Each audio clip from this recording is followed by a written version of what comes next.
I talk to a spirit. She comes in my dreams. What is the path to awakening supposed to look like, to feel like? How do you know if you are on it? We ask these very sacred and sometimes vulnerable questions to many different women from all walks of life. A conversation that needs to be shared and heard. I'm Jo Hendy. I'm Amanda Parker. And welcome to the Girl Awakening podcast. Good morning, Amanda. Oh, hey Jo, how are we? Back in the hot seat. And it's a really hot one today because we've just literally had an eclipse. We're lunar eclipse, Full moon. Equinox, lunar eclipse today, Yeah. full moon, Yeah. and it's our special guest's birthday today, so we've got a lot of energies running. And Oh my God, I love that. yeah. How lucky are we to have her on her own special day to be sharing her. Well, it's poetic. It's very poetic. Yeah. Because let's kind of like Jump in. yeah. Well, we have a beautiful guest today, Monica Pema. Welcome, Monica. We're just going to share a little bit about you before we start going in all the spaces. Monica is a beautiful combination of, well, I kind of want to say body and mind as a kinesiologist, but she works in the area of holistic health and is a transformational leader, a change maker, a multi-duality psychologist, and an organisational mentor. I really like that. Monica leads people to transform their everyday, founding PEMA Holistic-Health with a vision to bridge the gap between mainstream and holistic approaches. And there's a bit of There's a a story. real need for that. Oh, Yeah, and it's such yeah. a need. Yeah, I mean, the holistic space in the area is just the magic ingredient. Her approach is together taking a deep dive into the whole person, uncovering all that holds you back from performing optimally, defining and implementing a holistic growth path to move through periods of challenge. Everybody needs you. Thank you. And this work that you do together is aiming to return you to your natural state and innate ability to self-cultivate emotionally and mentally.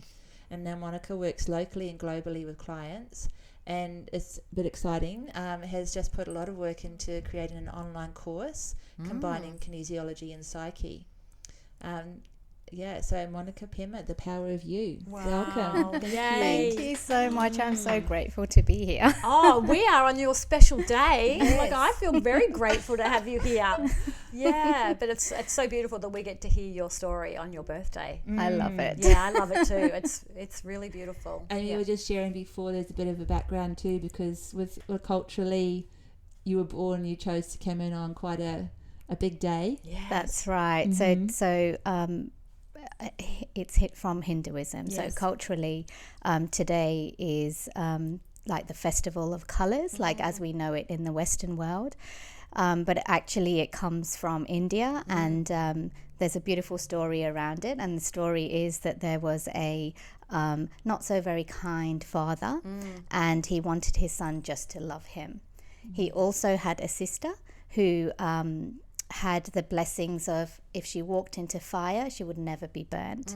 So because the son worshipped another god called Vishnu, the father said, right, we don't need him anymore. I don't want him around me. So he asked his sister to take him into the fire to get rid of him, unfortunately. Yeah. And so obviously the little boy knew nothing about this. And so they walked into the fire, and what the lady, her name was Holika, which is why it's called Holi, and she walked into the fire, and what she didn't realize is that fire was only for her, not for two people, only for one. Yes. So she died in the fire, and he survived because he was blessed by the god Vishnu. Oh, wow. So Holika and the father are a representation philosophically of, manipulation, of control, of all those negative aspects of us as humans. Yes. No one is immune to it. I think we all have it in some shape or form. Yeah.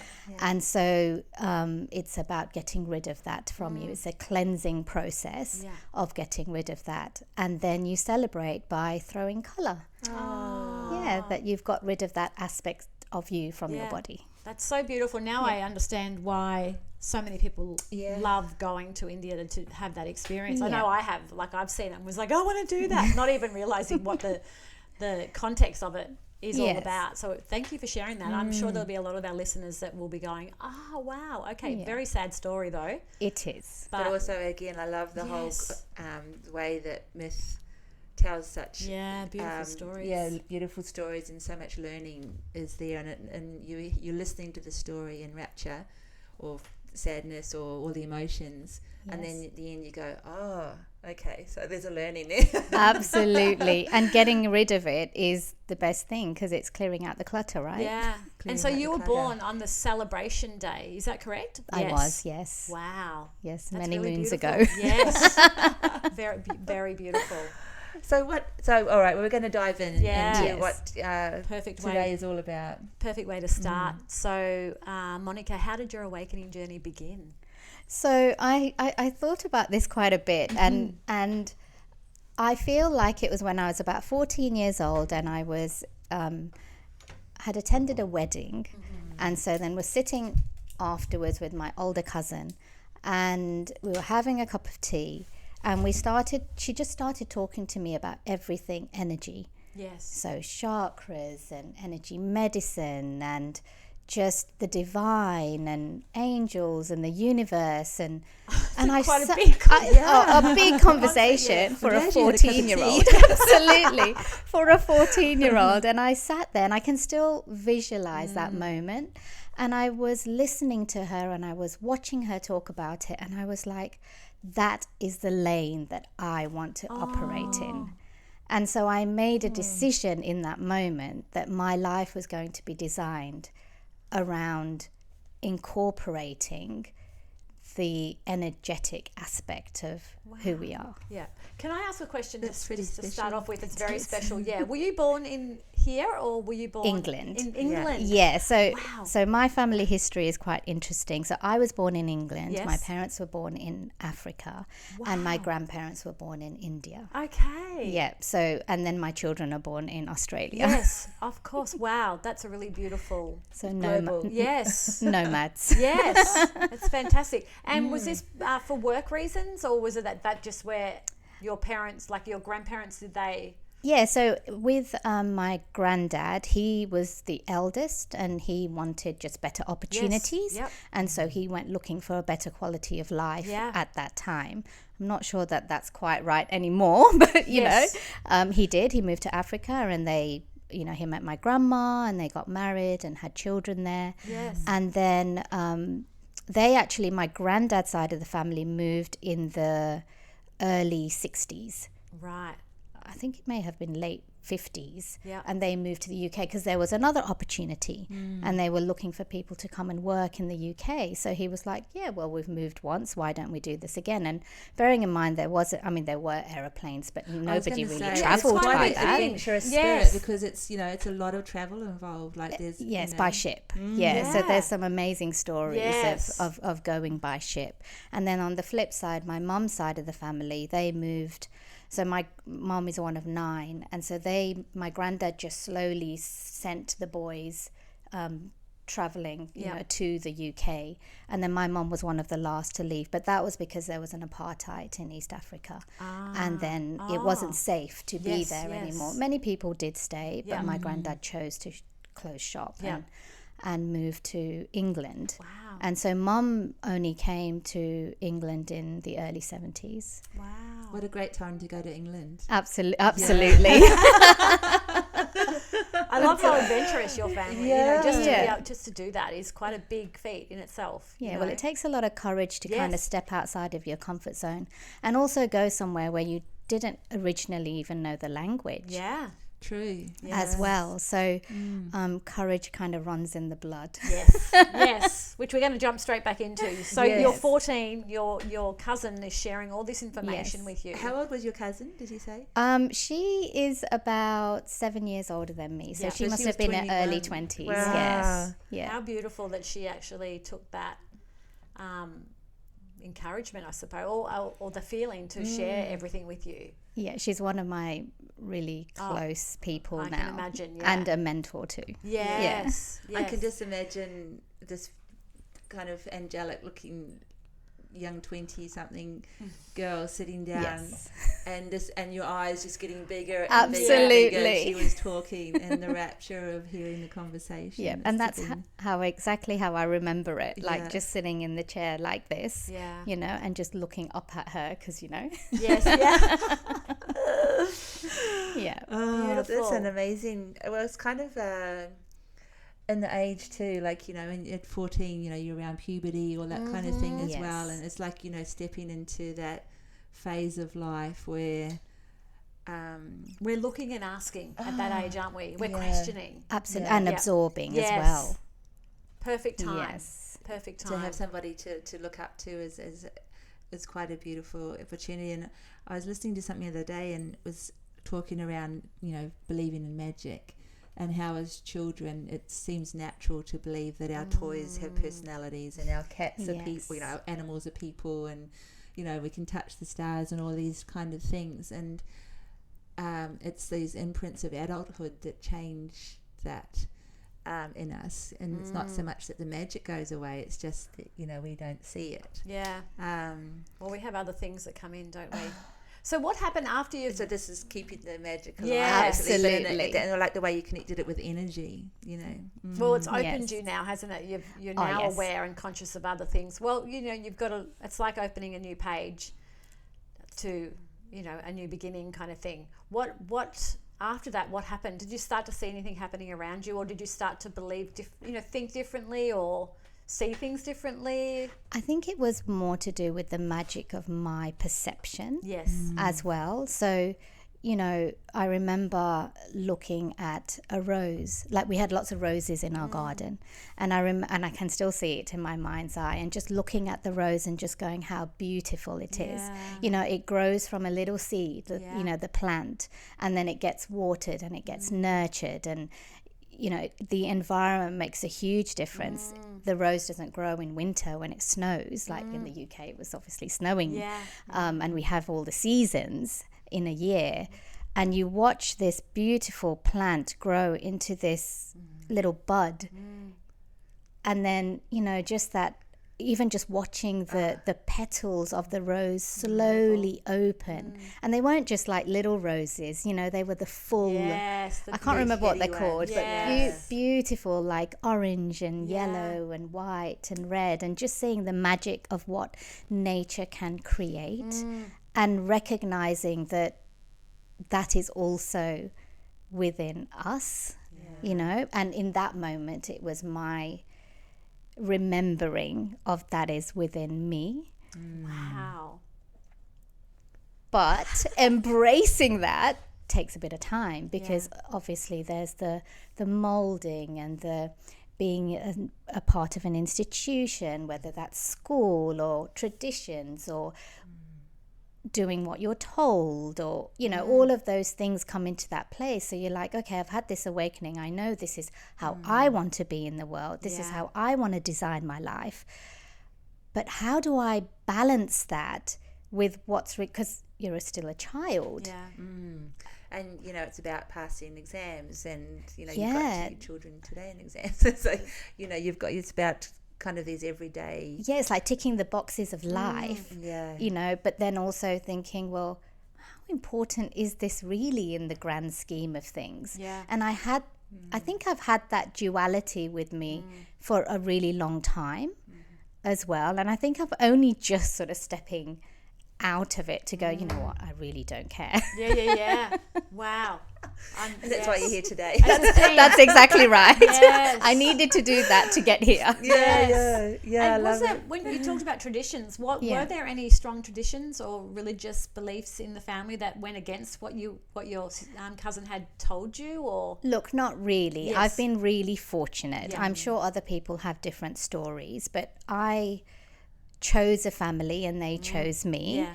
And have been very supportive of everything. I think magic really does run in the family. Yeah.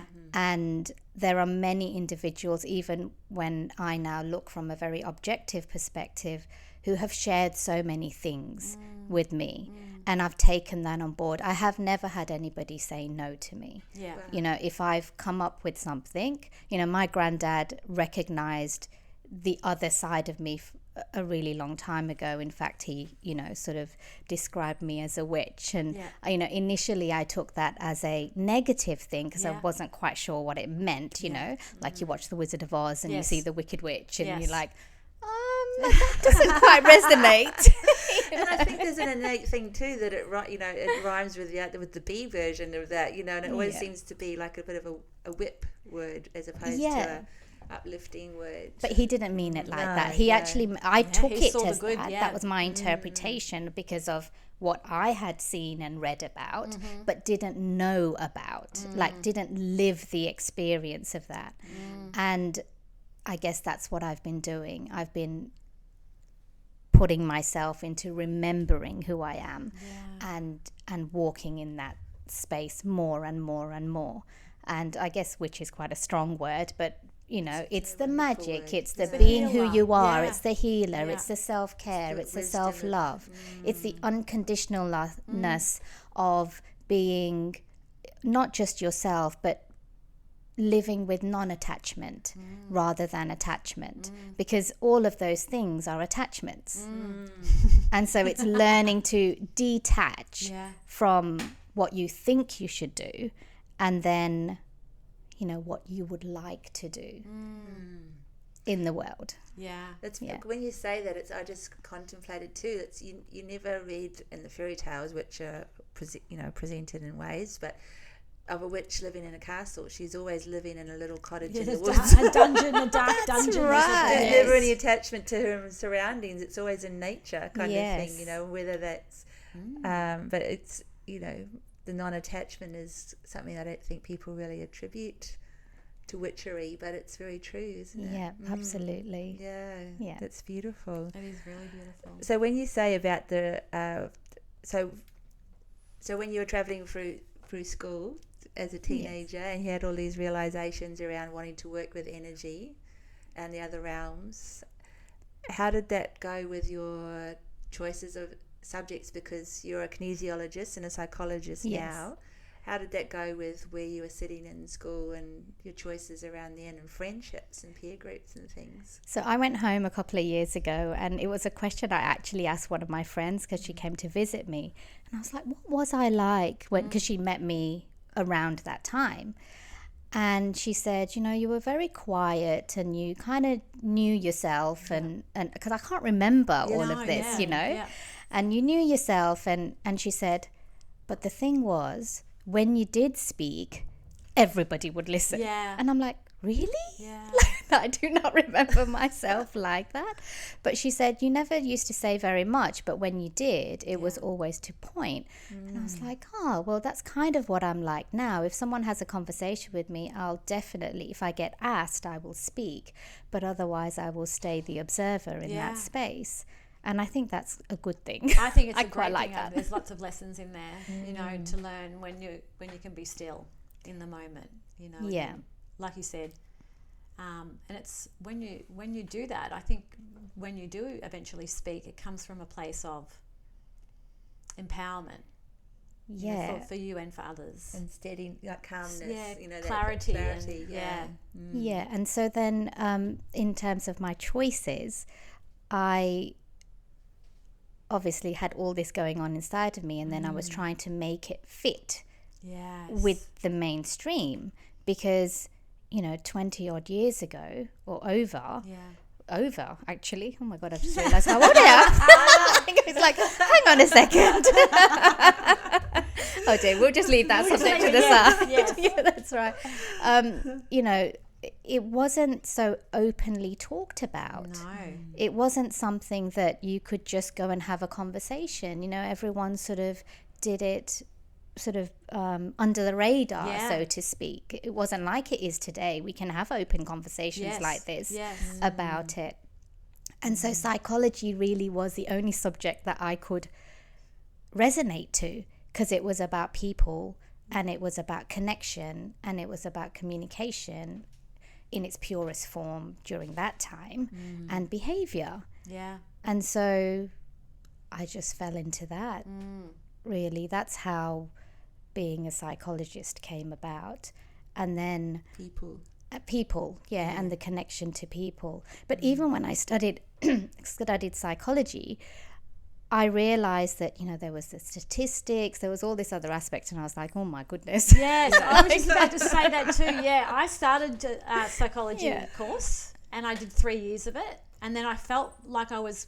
It started off very wide, and then I could feel myself going into a tunnel of limitation and like having to do things a certain way. Yes. And I was like, oh, this is not feeling like where I want to go, you know.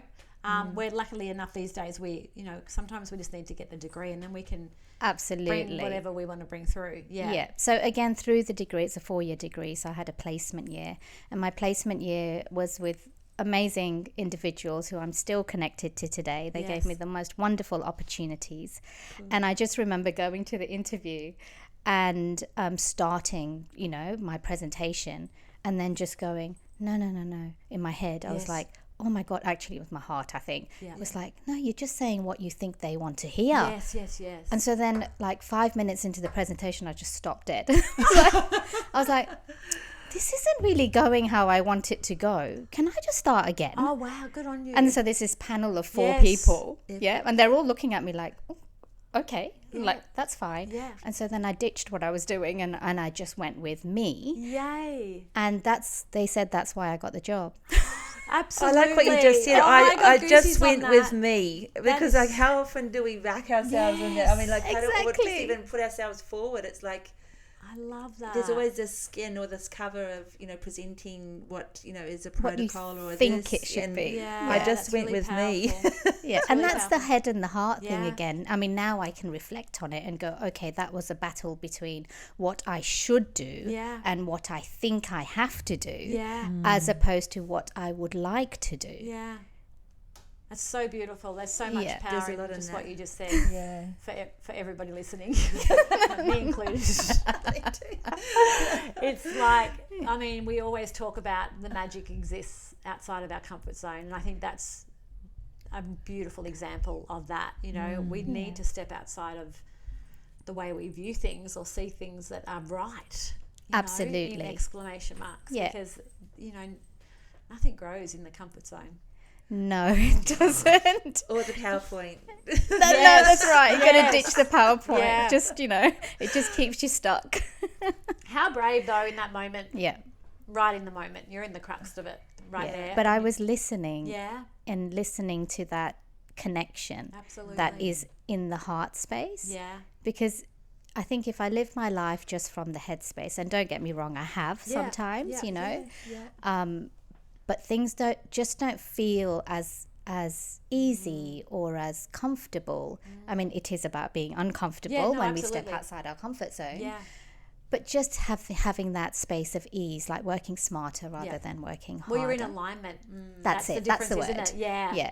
Because we can definitely, I mean, alignment and comfortable are very close words, like as in you can be comfortable when you're in alignment because everything just runs Feels really good. smoothly and simply and Yeah.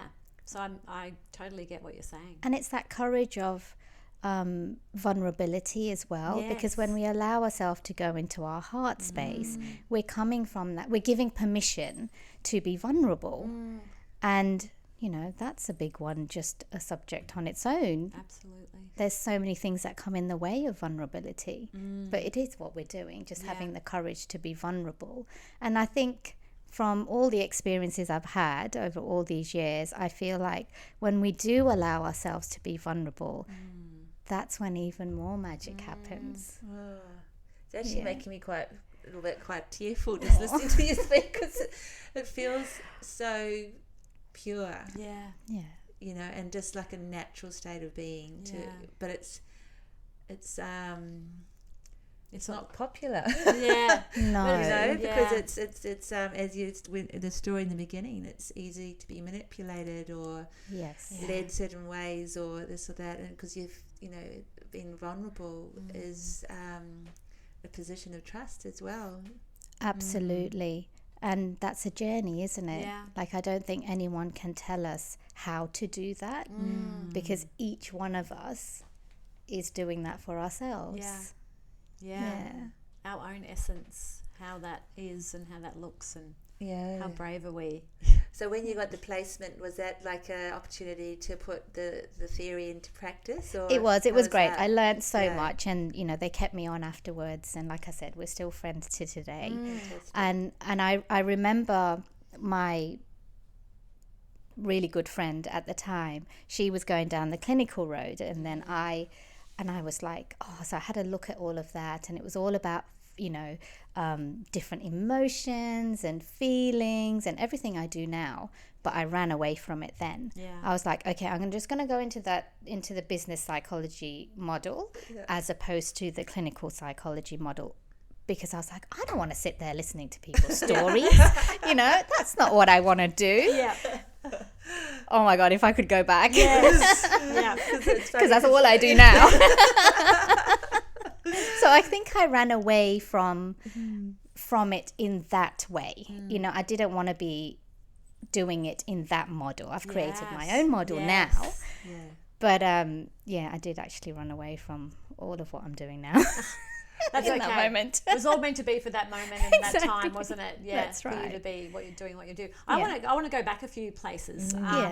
So from 14, moving probably fast forward on, you've gone through school and you've come up against, which most of us do, when we've opened some other area, the confront of having to fit in and all of those things. And now, past school, what did you do once you left school and all that? Did you go down a holistic path? Were you looking at meditating, any of those different holistic modalities, practices? Or so growing up, culturally as a Hindu, we do those things in the home every day anyway.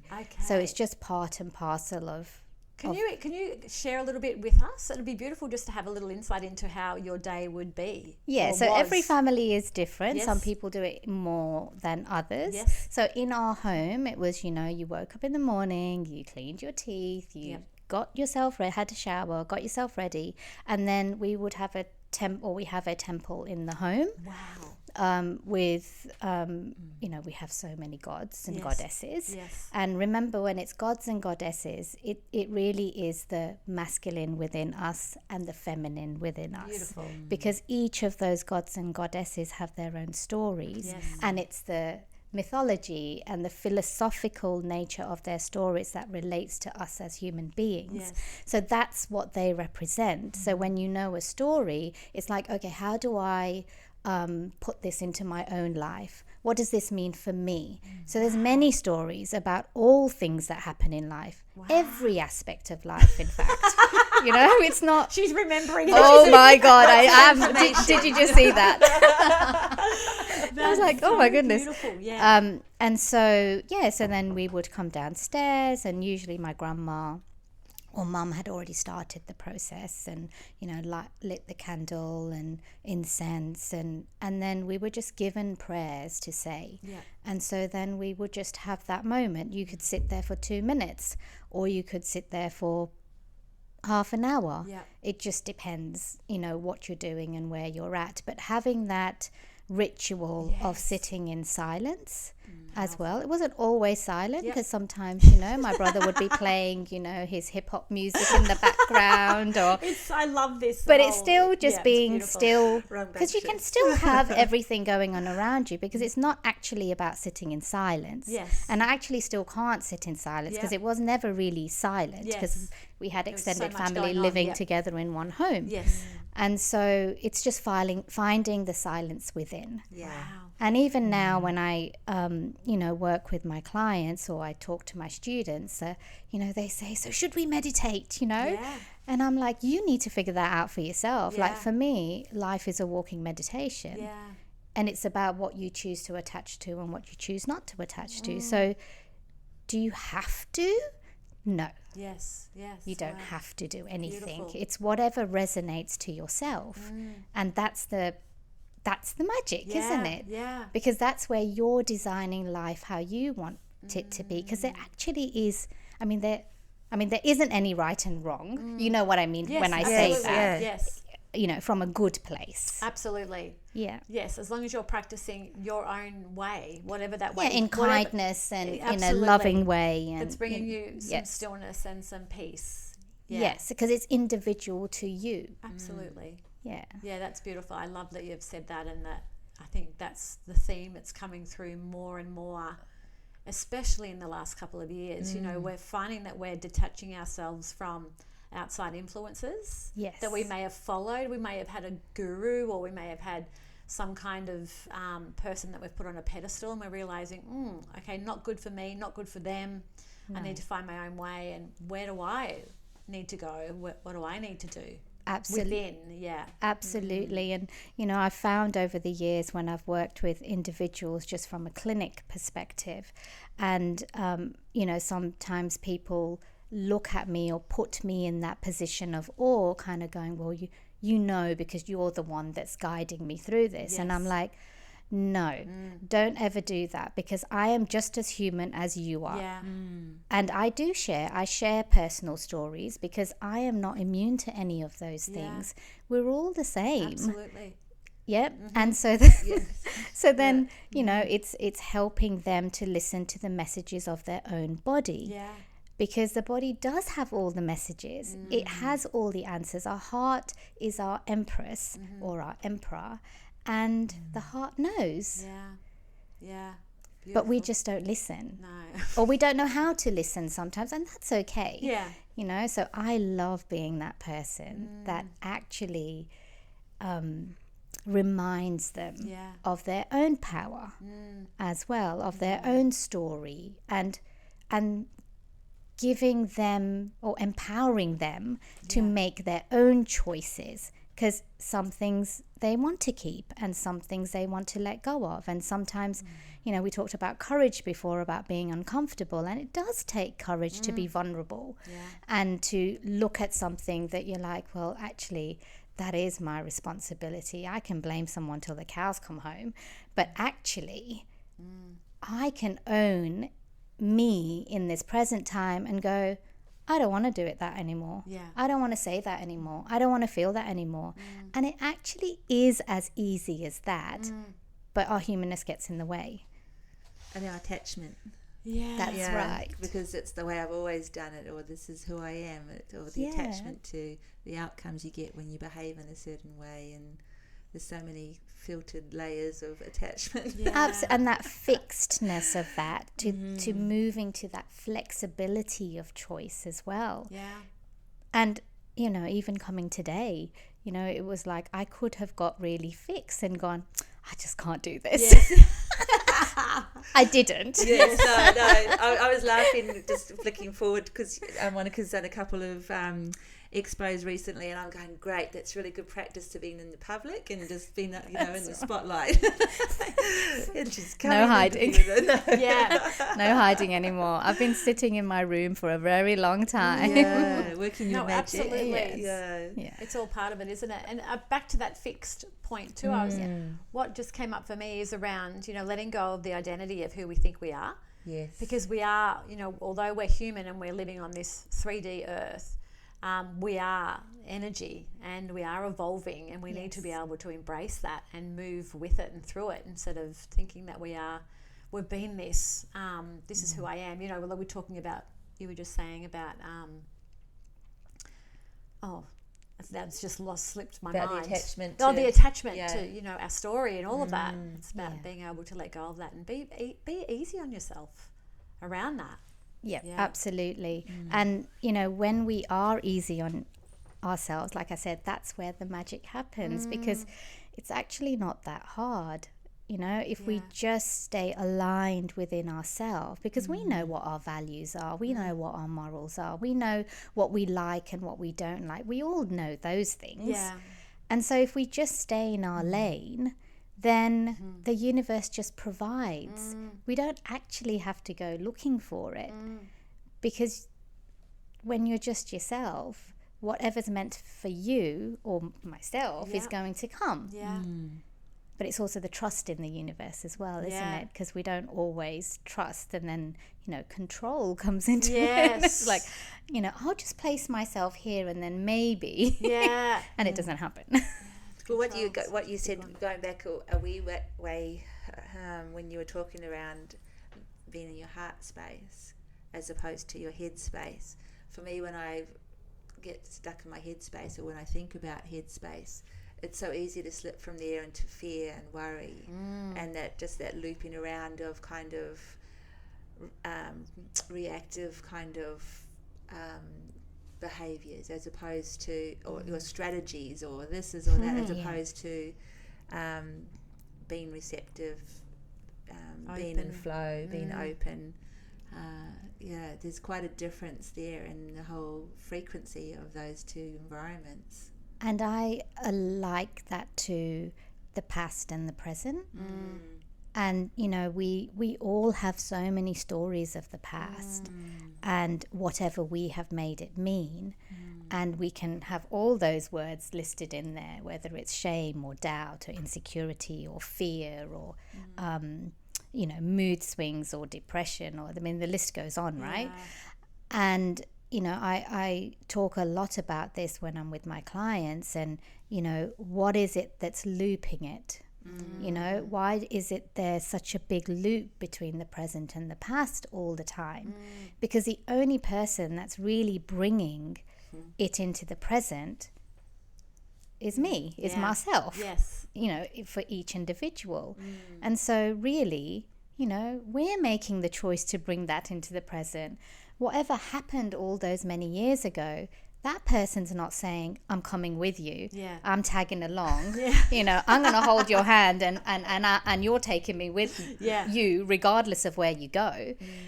They're not. They've moved on in whichever, you know, in this world or not in this world. But they've actually moved on in whichever way. But then we're still holding on to the stories of the past. And so stopping that loop from looping is one of the biggest gifts that we can give ourselves. And then everyone goes, well, how? And that's the next question, isn't it? That's right. But then we're going into the head with the how.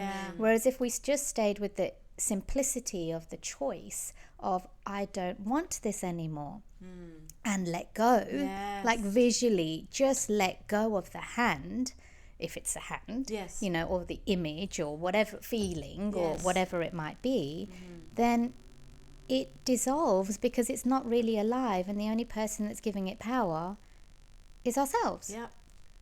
But like the witch in the Wizard of Oz, she does it with the water on her. She dissolves. Exactly. You know, when I was younger, I always thought that the Wizard of Oz, like the Oz, was Australia. Classic. The Wizard of Australia, yes. It was, actually. It was. I know. And I didn't actually discover this until not too long ago. That's right. I remember this gypsy coming to the window. So it was my dad, myself, and my brother was in the back, and he unraveled the window, and she said, I have something to tell you. And so my dad's like, and yes, what would you like to share? And he said, your children are going to live in a big continent abroad. We were only little then. And Dad was like, I hope not. No, we've all moved continents. We don't need to be moving anymore. And she said America or Australia, and it kind of stuck in my mind. And I always said to Dad, I'm moving to Australia. And so, but then the whole connection to the Wizard of Oz, I read the script, I did this whole thing, and then I was like, that's why I wanted to go there all those years. She was programming because I thought I could just, you know, knock my little ruby slippers together and I'd be here, clearly. Follow that yellow brick road. That's right, I did. Wow. It's a powerful movie, wasn't it? That's quite so funny. I don't know many children that haven't watched that movie, such a beautiful movie. Because I wanted to go back to when you were, you know, in your family, the practice of waking up and you know, doing self-hygiene and then going into prayer before you started the rest of the day. That is kind of, apart from prayer and connecting with the gods, goddesses, what's going on for you, giving gratitude, being in gratitude, all those things. What a practice that is in, like you were saying, the walking meditation and setting yourself up as a human being, if you want to put it that way, to be in that, taking that person with you wherever you go through the day. Coming from that space through the day.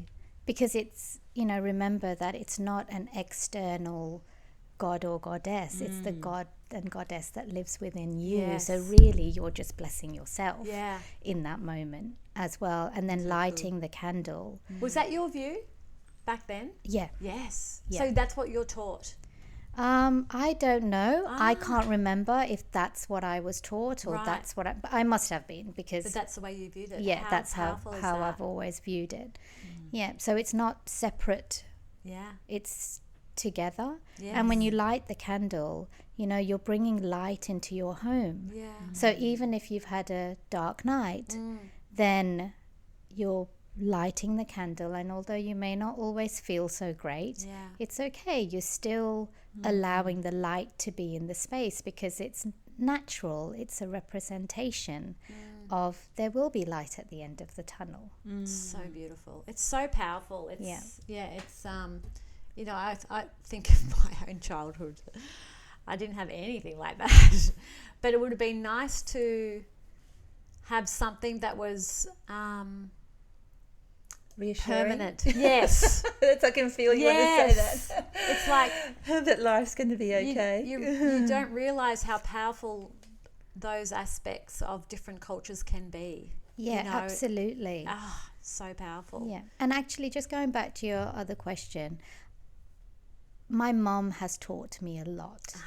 Yeah, and my grandma too. Yes. I had two mums. I didn't have one because my grandma and mum, we all lived in the same house. Yes. And so having that influence of someone who also, she has strong faith as well.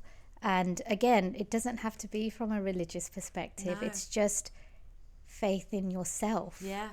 It's not about the external, it's actually about the internal. Yeah. And I always have this saying, and I say it to clients, our internal world reflects our external, and our external reflects our internal. And it's all one. And, it goes back to the rose, everything is just one. Yeah. We are that rose, Yeah. and we are that, apple tree that's lost all its leaves in autumn, winter. And then the blossoms come Yes. and brings new fruit. That's it. And that is us as well in all its shape and forms. It's so beautiful that you had those two women in your life that brought their own essence through as well, and then shared it with you. So it's like different aspects, of how you view things, how you see things, which is really powerful too. Yeah. Guiding lights. Yeah. That's right. Well, actually, like a lot of Eastern cultures, it's a community that Yes. brings you up. It's not just your family. Yeah, and which is honestly, we've really got a beautiful. huge family. So, One of nine you were my mother. mum is one of nine, and actually at our wedding, we had to count all the numbers because you never say no to anyone at an Indian wedding. Yes. And there were 1,000 people at our wedding. Because you don't say no. The venue was only for 600 people. Honestly, that's wild because usually, and most people who know me will laugh at this. Sometimes you choose to go and sometimes you choose not to go. Yes. Sometimes the parents just go and but not at our wedding. Everyone came, from the elders to the little ones, because we all have our own relationships, which was lovely. Yes. Because everyone was there, was Chose to everybody come. we knew. Exactly. Yeah. And they all loved you. That's why they were there. That's it. It was so beautiful. Yeah. It was so beautiful. We had the flowers imported in from Australia. Oh my god! Oh my god! And then Lots of kangaroo paw. when we came here, we were like, they were so expensive, but they just grow on the street. No way. Oh my goodness. That's hilarious. That's hilarious. That is hilarious. So the anniversaries got cheaper because Absolutely. That's right. We have them in our back garden because they just grow there. Oh, that's so beautiful. That is so beautiful. So funny. I'm going to jump into another question. 'Cause I think I'm just there's imagining so this many wedding areas, and the colour, that theme that just seems to accompany you through your life from being born around the holy day of colour. Yes, no, absolutely. So we know that you have been from a young age open to different ways of seeing things. So as you grew up, what kind of things started to happen around you or for you, having this change in thoughts? Did you see things that were shifting and changing around you, different things, or? I think it was more about the connections that I made. Yes. And so each connection that I made, I just absorbed more. And so then it was taking what I wanted and leaving what I didn't want. Yes. And I feel like that was the process for me. Yeah. And every day is, and every moment is still a process of awakening, like right now. Yeah. No, I'm hearing you. That's gorgeous. Yeah, It's beautiful. I feel like the word that just came in there was enriching. Yeah. It feels like a really beautiful, like you're adding to your garden constantly. That's it. Yeah, I don't have green fingers, by the way. Just FYI. That's so beautiful. Sometimes my plants do die. If I don't water them. They should be tending to themselves. Yes, they should be. I'm going to create that. Yes. Just with energetic love. Yes. Exactly. They know I love them. They love being spoken to, plants. I know that That's much. it. Yes. But that's what I'm also getting a sense of when you say that, when you share that of your journey, is with that connectivity from your home environment, if you want to say, with the spiritual practice and say the extended family, that coziness that seems to create, giving you, I guess, I've forgotten what I was going to say now, but what I wanted to say was that kind of natural tendency to be able to build on things as opposed to needing to fill voids. Yes. Yeah, and when you come from such a big family, remember you've got every personality there possible. So you learn about human nature and human behavior just within your own family. Yeah. At that time, I remember it was 375 of us, and that's just first and second cousins. Yes. So you can, it's probably a lot more now because everyone's, families have grown. Yes. But having that experience of so many different personalities really helped me. Absolutely. Yeah. It's so lovely. This whole question that I just asked, what kind of things are happening around you? Yeah. That's a whole other viewpoint. Like, I don't have that viewpoint. Do you know what I mean? My family's quite small, and I didn't have that gift of having so many different personalities, so many different aspects, to look at and to learn from. It's so enriching. Yeah. It's so beautiful. We don't realize that until probably down the track, or until I'm sitting here listening to you, and I'm like, wow, this is so beautiful. Well, I'm just reflecting on it now as you're asking me the question. Yeah, you don't, until we sit and we be with somebody that's had a completely different experience, do we then feel grateful, or for me, feel like I've missed out? I don't think it depends whether it's one person, because remember, all of these aspects live within us. Absolutely. So it depends on our own journey and then what we attract in our journey, because it's our soul's development at the end of the day, isn't it? We're all here on our own doing us. Yes. Yep, and that's the non-attachment as well, so we just receive what we're meant to receive. Absolutely. And so, because there was the other part of what I was just remember what I was thinking about, and that was having that, I guess, knowing within yourself and surrounded by, such a rich and fertile environment, and then going out into the world, if you want to put it that way, like to school, to any kind of pursuits, university, like again, it's like such a different environment. And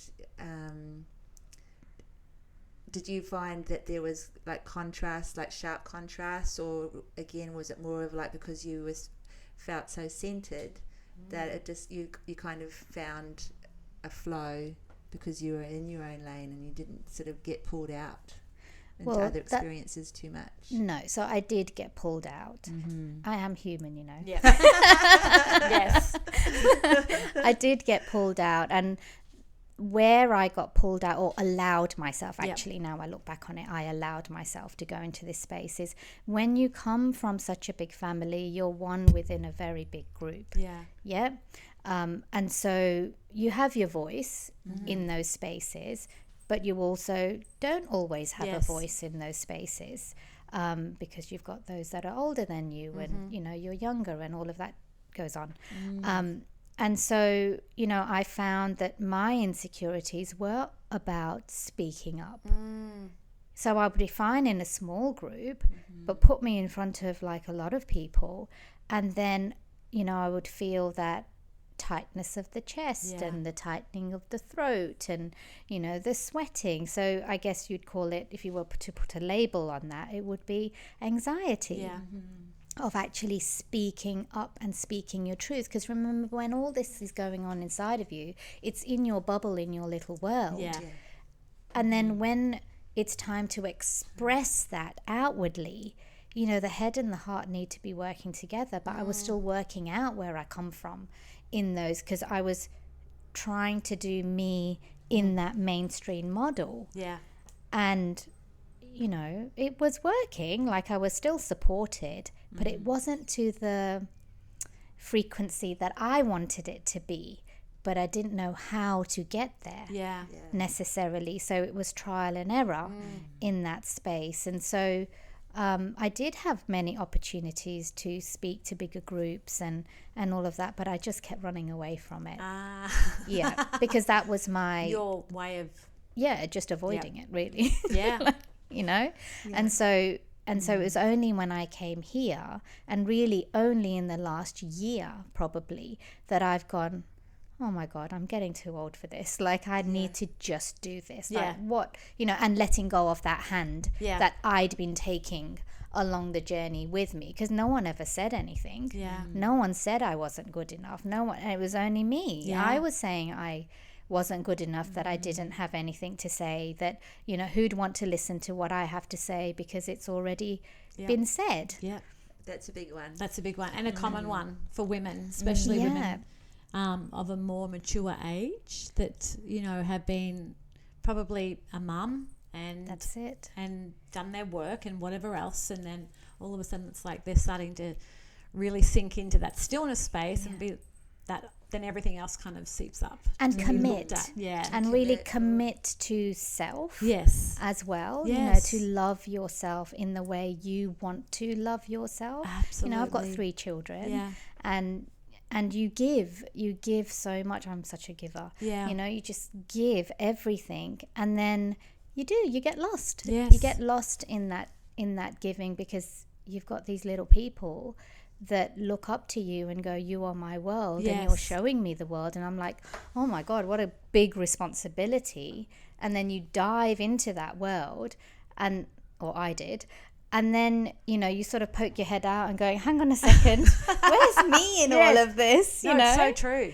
They become your world, for that's that period of time. And and so I was like, okay, I've got to do this. So I remember I bought one of those screen, like a divider screen. And so I'd put this divider screen up, and I had 3 under 5. Wow. And then I'd put myself out there, and I just said to anyone that called me, my children will be walking through the room.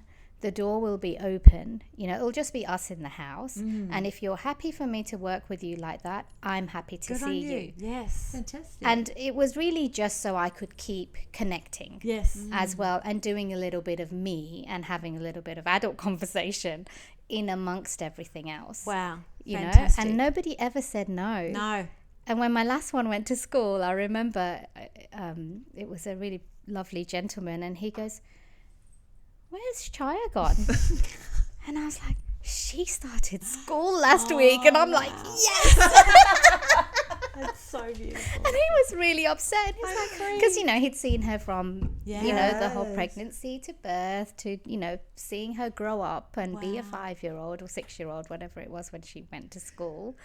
And I was like, wow. So that's the power of working as a community. So the kids were still part of that community growing up, you know, even though it was one person at a time coming through the door. They were watching Mum do her thing too, you know, and that it was okay. That's it. I love that they get to know what Mum does as well, without actually sort of being, you know, in hands-on in the space, but around you, because a lot of people go to work unless they're and their children at school or they're with somebody else, they don't actually get to experience their parents in that mode at all. Absolutely. And they would come. Sometimes they would just come. It's a bit like, you know, when you've got pets, you know, they just know when to be around. And I remember, you know, they would just come and into the room and then just, you know, hold some points on the body. Oh, wow. And because it's already set up, they know that the kids are going to come in. No one ever said anything. You know, they just allowed themselves to receive whatever they wanted to give as well. I mean, it didn't happen all the time. Or they thought, but Monica it definitely had 6 pair of did. hands. Oh yeah, absolutely. I kind of do. Isn't there a goddess that has like about 8 arms or something? I kind of do. I have experienced a treatment with Monica, and it's a little bit like that. It's like you just feel like there's this being all around you. Wow, how beautiful! It is beautiful. It's kind of very holistic as well, you know, and doing what you, allowing yourself to pursue something for you, and not cutting that part of you off, and then having to hold your breath or, you know, to get to be that person as well, which I think causes a lot of frustration for people, you know. Absolutely. There's lots of mums, you know, out there that stop. Yeah. And I would always say, hand on heart, don't. Do a little bit, because it's important to have that self-care and that self-love. And, you know, that's one of the reasons why I did develop the online course is specifically for that, because it's for anyone, whether you're a professional or your mum sitting at home, because you can still learn at your own pace. And it's not just what I've put together, it's there's so many things out there now, you know, that you can just learn. And it's okay to give yourself permission to do you, even if it's for half an hour. Absolutely. in the day. That's so true. This is beautiful, because this goes into the next question, which is always perfect. So we've noticed a big shift in awareness in the world around self-worth and feelings of self-value. So how does this energy sit with you in your life and around your awakening? I know a lot of it we've just talked about, how you came back to, you know, working at home with your children still there, and which filled that gap for you. But we know it also, you know, that self-worth kind of, it doesn't ever go away. No. You know, there's always, you know, there's always something around that area. How do you deal with that, or how, you know, can you give some feedback to our listeners around how you share that with your clients even? Absolutely. So I will have to give my credit to my clients for this one, because they are constantly reminding me of what I'm capable of. And so it's kind of nice to have that, whether it be how much I charge to what I need to go and do. And it's like they just come to me. It's like that trust in the universe. It's like when I need to hear something, it's going to come to me. Now, look, there is a part of me that's just still wanting to hide, you know, which is why I don't step into the responsibility of that. I take full responsibility for what I'm saying. And so I guess because I'm receiving the message that it's time to become uncomfortable again, that's where I step into my self-worth.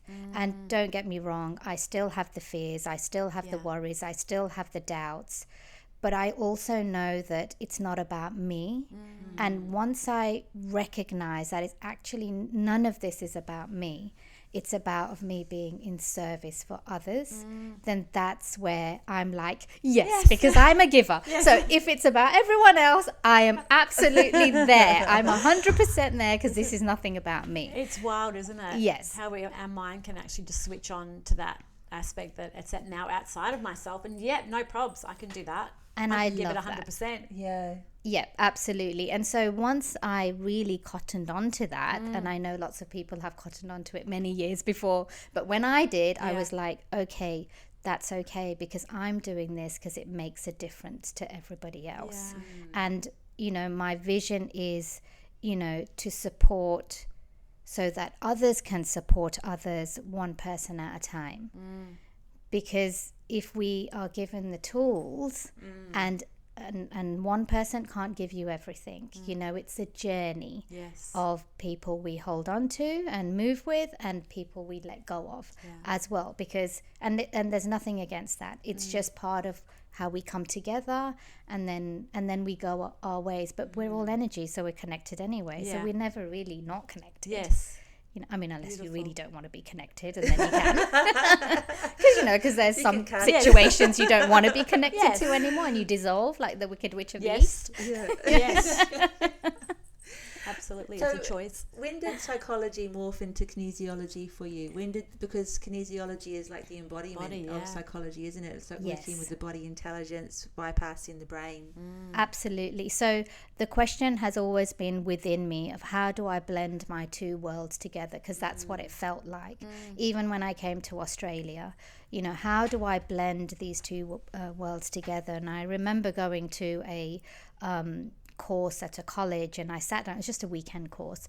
I sat down, and I had literally just sat down, and this lady sat next to me, and she said, "You shouldn't be here." Oh my God. And I was like, "Hello." Nice to meet you. Nice to meet you. I'm Monica, by the way. And she said, "I've got this flyer, and you need to leave right now, and you need to go here." And I'm like, what? Really? And she said, yeah. She goes, you're not going to learn anything you don't already know. You just need to leave. And I'm like, you don't even know me. Yes. I was just thinking that. Did she know you? No. No. It was just somebody who just sat next to me. It was a stranger. Yes. Yep. So she was presumably gifted psychically. Yes. Absolutely. And so I was like, okay. And she goes, this is how you get there. You catch this train and this is how you go. So I rang my husband up, and I was like, he was working and he was going to pick me up after the course, and I said, look, I've just got this message and we need to listen. So he goes, okay, I'll meet you in half an hour. And so, and because it was a train ride and hadn't been to that part of New South Wales before. Yes. And so we got on the train and we went there, and it was a new college. It had just opened, and we walked in, and if any of the directors of the college are listening, they'll know what I mean. And Kish looked around and he went, why are we here? Like, why would you even want to study here? Have you seen this place? Like, it was just new. Yes. Like they just moved in. Unfinished. Absolutely. And so anyway, I loved it, and I signed up that day. No way. And so that's how my connection to holistic kinesiology started. From a total trust in some other trust human in that somebody just else was who brave enough to speak. Because I love you'd that. fronted out to a course, which was it the same course or was it something? No, it was two different locations. But it wasn't the same subject? It was energy medicine connected. So what was? Yeah. I just want to go back to the love lady. that you just- The lady. Yeah. What? Oh, how do I question this? What was it that you felt inside I just of listened you? to my body. Like, I didn't know that then, but Right. now as I am talking about this, I haven't thought about it for years. That is so amazing. Just listening to what she said, I just listened to my body, and my body was like, there's something in this. Yes. Just follow the message, and Follow like the I yellow followed. brick road. Yeah, pretty much. I keep doing this. I can't stop saying No, that's so wild. I have to go home and watch it again. Wow. So This is not a plug-in for Wizard of Oz. No, I know, but it's like you're Dorothy. It's like I love how you called your husband, because that's exactly what I would do too. I'd be like, hey, and he'd be like, yeah, like go Sure. for it. Knowing Sure. what I'm like. Yes. Like he was like, yeah, okay, we can do this. Yes. Oh, God. So you went and did this course. So this new course that you're doing obviously was around kinesiology, was it, or something? It was holistic kinesiology. So it was, I think it's about 27 different forms of kinesiology.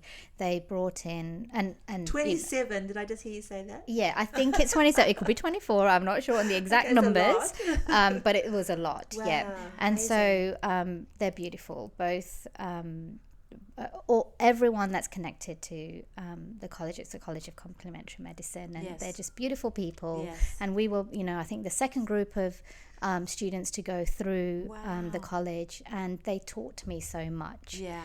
And in the way of not just them teaching me, but awakening me inside of me as well. And they still do, because I'm still connected and I'm still I guess mentored whenever I feel like it by them. So beautiful. As well. And we were taught by the best in the world in all aspects of kinesiology. Can you just explain for our listeners what kinesiology is? Just a I really love this brief question. overview. So basically, it's a tool that was developed by a chiropractor and an osteopath. It was developed for community, and it's based on science with the extra magic. That's how I like to describe it. And because it doesn't feel like science, but it is. Because you're using muscle monitoring, which gives access to where there is stress in our body or where something isn't balanced in our body. Yeah. And so when you have a tool that you can use to open the door, and then, I always say to my students, we're always wondering. We never have anything in our head. We don't have questions. I know some people do, that's okay, but the way that I embodied what I was taught is you stay in a place of wonder. It's much like the Steiner schools, you just sit in the spirit and you stay in that space of wonder. Because when you wonder, then that's where each individual gets to show you their essence and their magic and where their insecurities are, or where they're shoved something underneath the liver, or or releasing their tears, or blocking in their brain function, or whatever it may be, because it doesn't matter what it is, it makes absolutely no difference. And I don't specialize in working with any one person, because I don't understand that. I don't understand boxes and limitations. When you say working, you mean learning from? Yeah. Okay. I just wanted to ask a question, because when you brought up wonder, it just straight away, we had a beautiful guest on called Dr. Maxine Therese. Have you heard of her? I haven't, sorry. No, that's all right. No, it's okay. And she has created a modality called childosophy, which is using kinesiology for children. Yes, it's amazing. And she has a part of the program, it's called Pure Wonder. And as soon as she said that, she popped into my head. Yeah. So now I know why it's called Pure Wonder, because obviously that's probably a baseline of the learnings of that space of wonder. Which I love, curiosity. It does, and it brings in many different modalities. So have experience in many, not really a master of any. Yes. But it's the opportunity to give someone else's body, access to all of these things, and then working as a wider community to go, okay, well, this is what your body is saying you need, and so there you go. Go explore that road. They may boomerang back, they may not, but that's not what it's about, because the journey is about moving and connecting and growing and learning, and that's where the light comes into the space as well. So it's not just me on my own, it's working as a collective as well, because I don't own anybody and nobody owns me. We get to have that freedom of choice again around everything. So sitting in that space of wonder is the foundation of where I teach from. So if someone was to come and have a treatment with you, they could come and clear any stuck energies that they may be experiencing. So whether it's, you know, I can list off a whole lot of different people, but things like, you know, I've had women, partners, you know, come to me where they're thinking about going and doing IVF, and then someone sort of said, why don't you just go see Monica? Yes. You know, just try it. Yes. You know, I can't explain what she does. Yes. And I'm like, I can't really explain what I do either. Exactly. And so then, you know, Just trust. that's it. But when you are able to also energetically talk to the spirit, then the spirit tells you what they need. So I remember one couple, so they'll know who they are when they listen to this, and it was like, you're drinking far too much Coke. Like, seriously, there is a lot of stimulants going into your body, you know? And so I was like, if you want this baby to be at your wedding, because that's what they wanted, I was like, this is what you've got to get rid of. And it wasn't me telling them, because remember, I'm listening to the message from their body. Yes. And then I am just the messenger. Yes. I have never been shot, so that's good. Yes. So I just give the message, but that because it's from them, and they got what they wanted, you know. And so then it can be with different diseases as well, you know, whether they're going down a mainstream route and then they've been told that there's nothing more that can be done. And then, you know, they've come and we've listened to their body and what it needs, and then worked with the mainstream as well. Yes. You know, to go, this is what we're doing, you know, and this is how I'm working now as well, and lived for another 6-7 years. Wow. It's not like that for everyone, of No. course, because our soul has its own journey. But yeah, or trouble learning, or aches and pains, or all the usual, you know, anxiety, depression, mood swings, grief, you know. There's just so many. So in a way, you're kind of like a translator, aren't you? For I am. Oh, yeah. I am. And I think that's why, you know, some people call me like a guide. Yes. And I love that word because it is. I'm not telling. Your heart is describing to you what it needs to work in alignment with itself. And, you know, I really do come from that place of the whole body and the whole person. Yeah. You know, so it's like what I was saying before, like my surname is exactly that. You know, it's PEMA, so it's PEMA. So you've got the physical body, you've got the emotional, energetic body, you've got the mental body, and it's bringing all of that into alignment. And really, you should have seen my face. And actually, the person who told me, because we were like, what are we, you know, designing the website and the branding, and, you know, these are all new things to me. Yes. And I was talking to my cousin who I had spoke to when I was 14, so I was having this conversation with her, and then my husband said, it's an acronym. And I was talking to her and I was saying, it's an acronym, and I don't know what this acronym is, you know, being completely blocked for myself. Yes. And she was like, oh, well, you know, you work with the body all the time, so there's the physical body, the emotional, energetic body, it's the mental body, and, you know, what you do is bring it into balance, right? So that's the alignment. And then I just went quiet. Yes. It's like perfect. And I was like, oh my God. It's right in front of you the whole time. Absolutely. The whole time. All your A life. really long time. I love this cousin of yours. I do too. Appear like love her. the most incredible moments. It's like when she's coming, you probably hold on to your seat now. Absolutely. That's right. It's so beautiful. Just the interaction, because it feels like when you just, you know, were directed to go to the school that where you learnt. Oh, that's this so craft. beautiful. Yeah. Was it like coming home? In a sense? It absolutely was. And even with all the individuals that I met along the way, some of them are no longer here, but we have such a strong connection, and I will never, and I don't think they have either. I don't think, get emotional, we'll ever forget, because we deep dived where, you know, we gave ourselves permission to be vulnerable, and went to places that, and in a very short space of time, went to places where, you know, we hadn't really traveled before. Because how can you work on anybody else?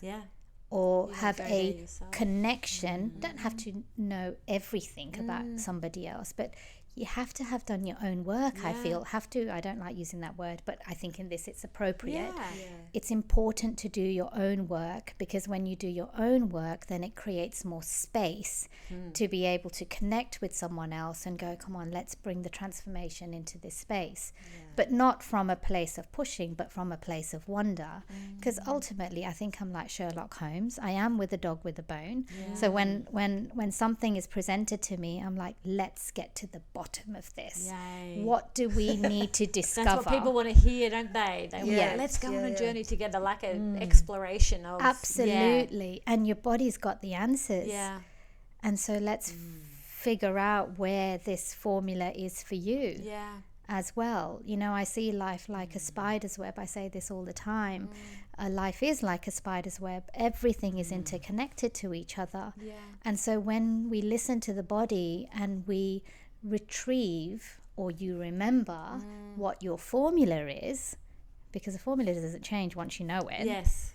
And then once we know what the formula is, and then we cut that web right at that precise point, the spider can never make that web the same way again.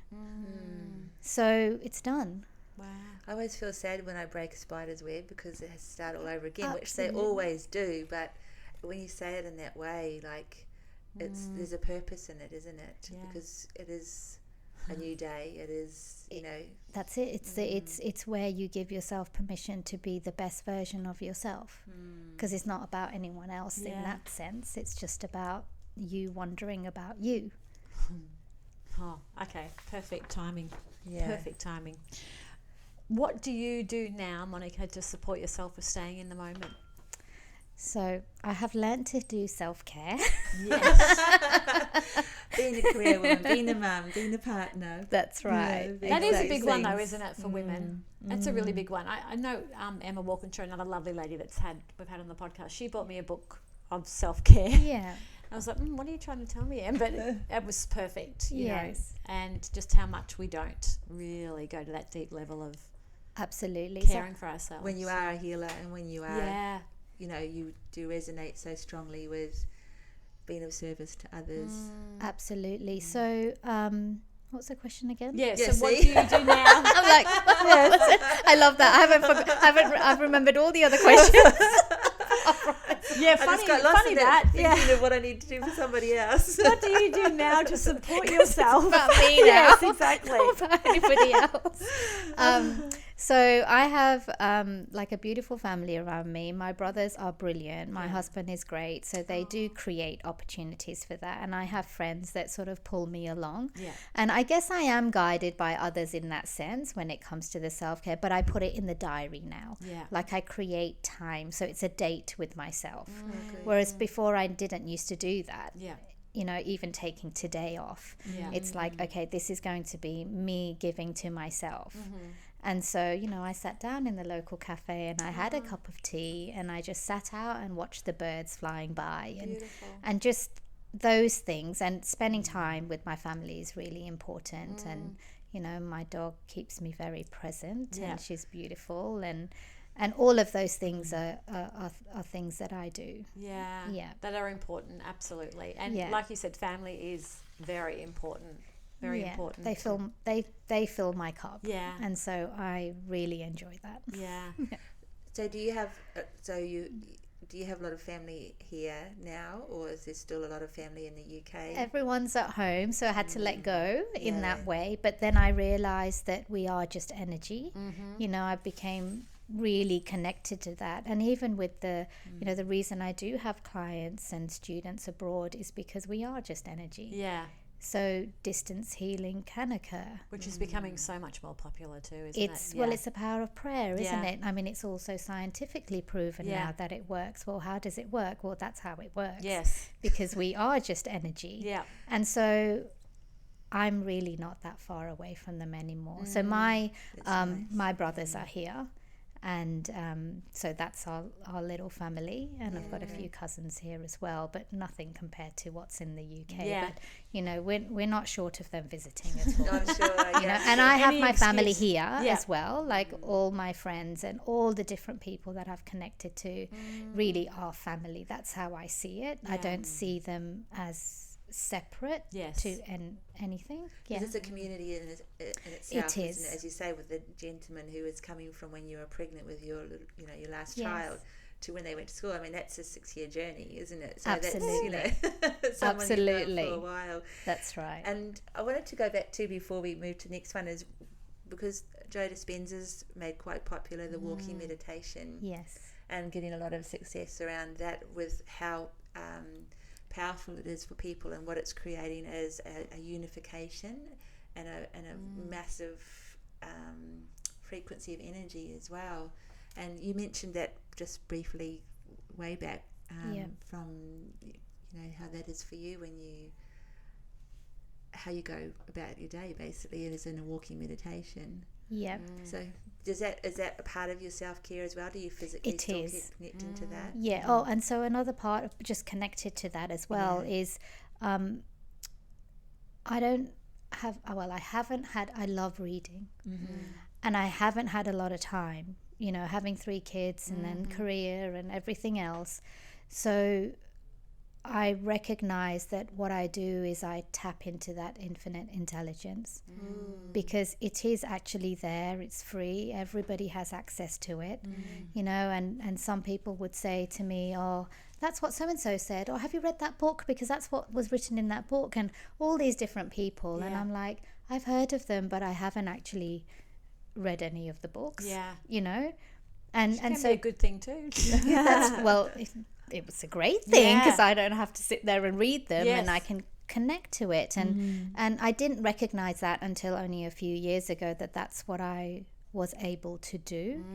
And then as part of the self-care, I made a decision that when I went to sleep, and that moment where you wake up, like that dawn moment of half asleep, half awake, I made the decision that I would wake up with a smile, like just an internal smile. I mean, sometimes it is external, but in that space is where that infinite intelligence speaks the most loudly to me. I don't know if this is for everybody. It's actually, no, you're onto That's it. it, It's actually scientifically proven. Is It's that the right? theta state that we are in when we first wake, where we are most connected to our. Is that Yeah. right? Isn't Okay, that I didn't know. beautiful? I Yes. had not read about that. But I clearly got told it. Yes. Yes. And so in that space is where that's where I downloaded the course that I've written.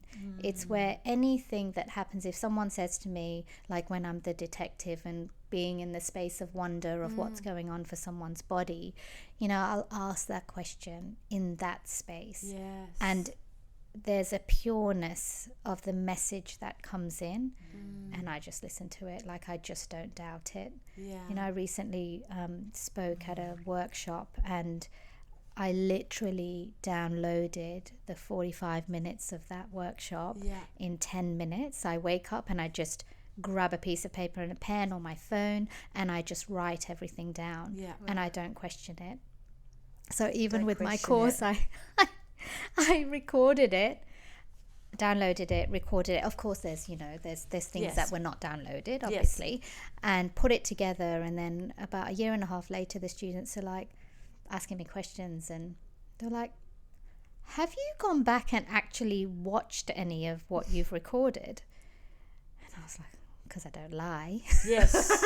But they could see it on my face. Yeah. They're like, you haven't actually watched any of it, have you? Classic. And I'm like, no, because I got told what to write, and I just write it, said it, Yes. wrote it, Yes. designed it, delivered it. Why do I need to watch it again? Wow. And That's they were so like, cool. you need to watch it again, because you've got no idea what you actually said. And we've got questions. Yes. Wow, I love But that. you know it. But you Yes. sort of like That's this. It's like, I don't need to. No. You need to go back. So they forced me to How watch was it that, again. watching yourself? Oh, it was so confronting. Yeah. Listening to your own voice. Yeah, to be like somebody else. Oh, absolutely. Yeah. Watching your mannerisms and kind of going, oh, is that what I sound like? It's like a channeled No message, idea. isn't it? Absolutely. Yeah.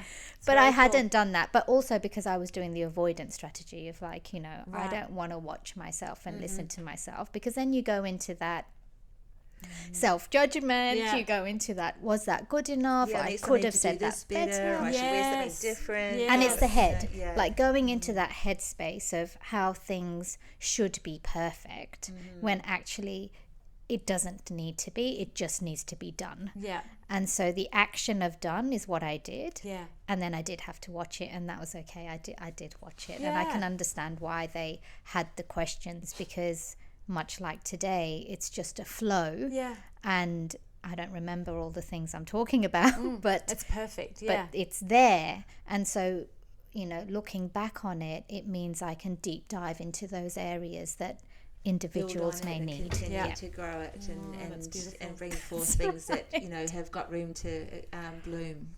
Absolutely. Yeah. So there is a gift in going back. Yeah. Yes. Yeah. Just needed the nudge. I love what you're saying, because I know I love channelers, and so Yeah. I listen to a lot and watch a lot, and that most of them say they never go back and watch, Yes. you know, what they've channeled, because it's really, for one, it is them, it's their higher self, but you know, there's some things they may not say that way or whatever, and it's better to not just trust. That's it. Yeah. And also it's, you know, just being yourself Yeah. as well. You know, I'm not someone that will go and Orchestrate. and do in that way. And you know, even with this whole social media thing and everything, it's like it's just a whole new world to me, Yeah. because I've been hiding in my little room. Yeah. And I'm like, oh Keep my it that way. goodness. And your emails, when you send those out, it's almost like I felt this and I'm going to share it, and it's kind Yes. of always on point as far as Oh, that's you know, nice to hear. yeah. That's beautiful. So I think it works for you. I Yeah. think it works for all of us. Well, it's short and sweet. Yeah, well, it's something that we need to do more of, I think, and it's what you were referring to about being in the moment, being in the present, being that person that has something to share, and trusting that it will be received by somebody who is to receive it. Absolutely. I think it's all that divine timing Yeah, as well. Yeah. And we don't know what we don't know until we do, and then it's great. absolutely. Perfect timing. I love it. We're going to ask the last question so we can send you off on your beautiful birthday to your family. Thank we don't you. want to steal you for all of your birthday. Well, we could. Yes. How does Monica see the world now? And what do you see next for us? Well, I'm really excited because I feel like more and more people are waking up. And like I said, the reason why it's a holistic approach for me is because I have combined the mainstream with the holistic approach, you know, and putting them together and making them one. And I feel like that is what is happening in the world. I think more and more people are having the courage to share all of them, Yes. all aspects of themselves, and waking up and having the courage to be vulnerable enough to put themselves out there. And I think that's great. I think it's great to have anyone do that, because then they become role models for the next generation. Although I think the next generation have got it quite down pat already. Yeah, You know? absolutely. So yeah, I am really excited. I feel like the momentum is building faster and faster, and more people are saying no to what doesn't work for them, and also waking up, I think, recognizing that what they thought they should be doing isn't necessarily what they want to do, and giving themselves permission to do what they want to do more and more. And the more we do that, then that brings community back together, because then we have time for each other. Like, you know, just in the last few years of having the world be a different way, you know, there was more time to stand outside and talk to your neighbours and get to know the street, and you know, have that collective consciousness. And Which is the opposite of what they tried to do, but it is ultimately what came about, which was beautiful. That's right, and that's what nature does. Nature always brings things into balance. So where, you know, even from all the philosophical stories, you know, that come from our culture, nature always wins. Nature always brings things into balance, which means we actually ultimately do always win. We may not realize it at the time. I remember Mum saying to me, don't worry about it, don't worry about what's going on in the world, because it feels like it's going that way, but it never will. Yeah. It actually will align itself, and it will be the other way more than this way. Yeah. And I guess when you've been living for as long as my mum has, and she's not old, she's very young. That was just for her. Go, Mum. That's right. And it's true, Yeah. and they've seen the cycles of what happens when the, not so kind ways of being are brought into the world.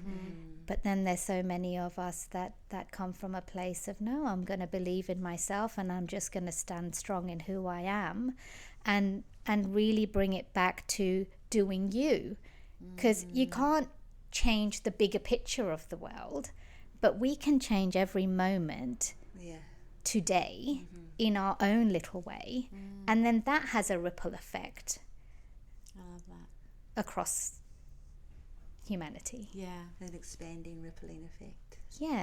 But just starting with us being ourselves and being in that state of wonder and listening to our body, and coming from the heart, and just saying no to the head more often than not. That's so beautiful. I do, yeah. Oh, yes, more often than not.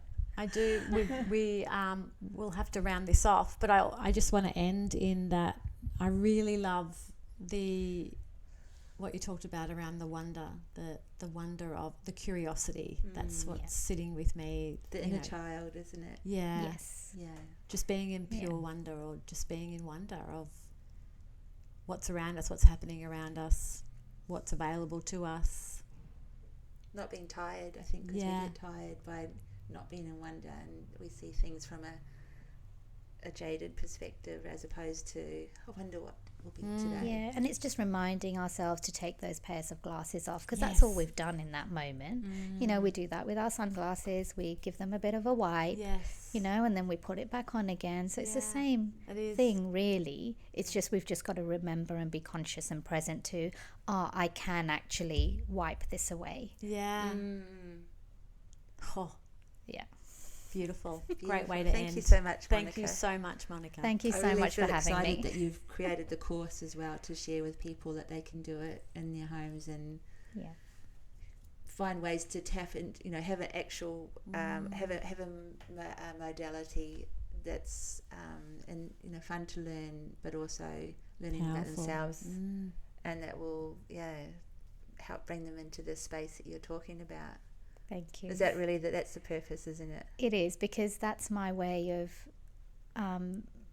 the next phase of my life of helping humanity, because it means it's accessible to the whole world. Yeah. And it doesn't necessarily mean you have to use it professionally, but children need this. To be able to just use it with your own children, and then they get to learn that tool. And imagine what that means for the future generations, because if they're all listening to their bodies, then powerful. How much more amazing can we be in this world as human beings, humankind, spirits, energy balls, whatever you want to call it. I love it. From a health perspective, mental, physical, emotional, the whole thing. The PEMA.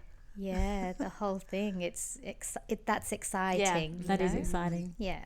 We'll pop all of Monica's details on the end of this podcast, with her website and all of her information if anybody's interested in having a session with Monica, or even doing the online course. Thank you. There'll be a link at the bottom of the podcast. We're going to have a gluten-free chocolate brownie now and right for his birthday.